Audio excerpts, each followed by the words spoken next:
হঠাৎ জলের ভেতর থেকে ফোঁস করে একটা শব্দ উঠল এবং বিশাল পদ্মফুলের উপর দেখা গেল এক অপরূপ সুন্দরী নারীকে। তার কোমর থেকে নিচ পর্যন্ত অংশটা একটা জলজ্যান্ত সাপের লেজ। সেই হলো এই পদ্মবনের রানী পদ্মনাগিনী।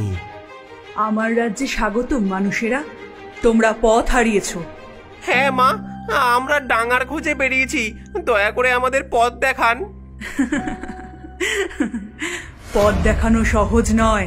এই পদ্মবন একটা গোলক ধাঁধা, আর এই ধাঁধার প্রহরী হলো একদল দুষ্টু বাচ্চা ভূত। ওরা কাউকে সহজে পথ খুঁজে পেতে দেয় না। যদি তোমরা ওদের মন জয় করতে পারো তবেই মিলবে মুক্তির পথ। কথাটা শেষ হতে না হতেই চারিদিক থেকে খিলখিল হাসির শব্দ ভেসে এলো। গোটা দশেক স্বচ্ছ জলের মতো বাচ্চা ভূত উঠে এসে তাদের জান ঘিরে উপদ্রব শুরু করলো।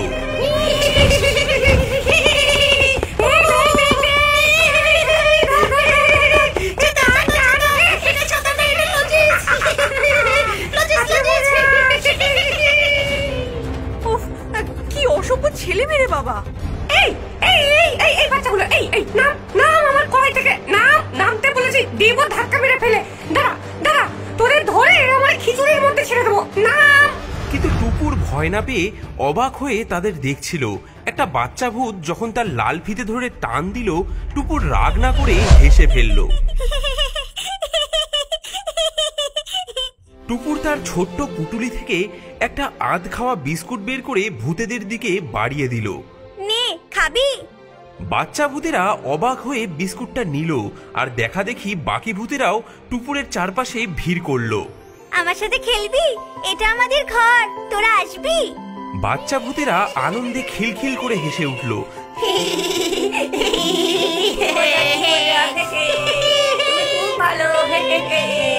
তাদের দুষ্টুমি থেমে গেল। এবার তারা বন্ধু। সর্দার বাচ্চা ভূতরা ইশারায় টুপুরকে একটা বিশেষ দিকে যেতে বলল। তারা সহজেই গোলক ধাঁধা পার হয়ে গেল। তোমাদের মেয়ের মনটা পদ্মের মতোই পবিত্র। যাও, ওই যে দূরে একটা উঁচু টিলার মতো দেখা যাচ্ছে, ওখানেই তোমরা আশ্রয় পাবে। নাগিনীর দেখানো পথে এগিয়ে তারা সত্যিই একটা উঁচু এবং শুকনো জায়গায় এসে পৌঁছালো। আরে, এ তো আমার সেই পুরনো বট গাছের মাথা। বন্যার জলে সব ডুবে গেছে, শুধু গাছের সবচেয়ে উঁচু মাথাটা দ্বীপের মতো জেগে আছে।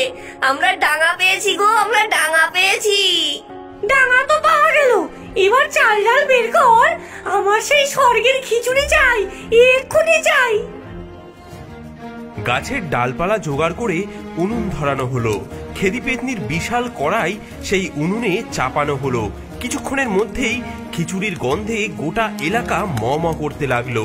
সেই আশ্চর্য গন্ধে আকৃষ্ট হয়ে জলের তলা থেকে বাচ্চা ভূতেরা উঠে এলো। দূর থেকে নোলকওয়ালি ডাইনিও উকি মারতে লাগলো। এমনকি সেই মুক্ত জিনটাও কোত্থেকে যেন এসে হাজির হলো। এসো এসো, একা খাওয়ার মধ্যে তো কোনো মজাই নেই, সবাই মিলে আজ মহাভোজ হবে। সেই রাতে সেই জলের মাঝে অদ্ভুত দ্বীপে আশ্চর্য এক সভা বসলো। এক মানব পরিবার, এক কান সর্বস্ব গেছো ভূত, এক পেটুক পেতনি, একদল বাচ্চা ভূত, এক কৌতূহলী ডাইনি আর এক জ্ঞানী জিন।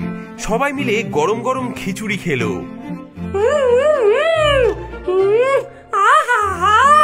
ভোলা রে, তোর হাতে সত্যি জাদু আছে।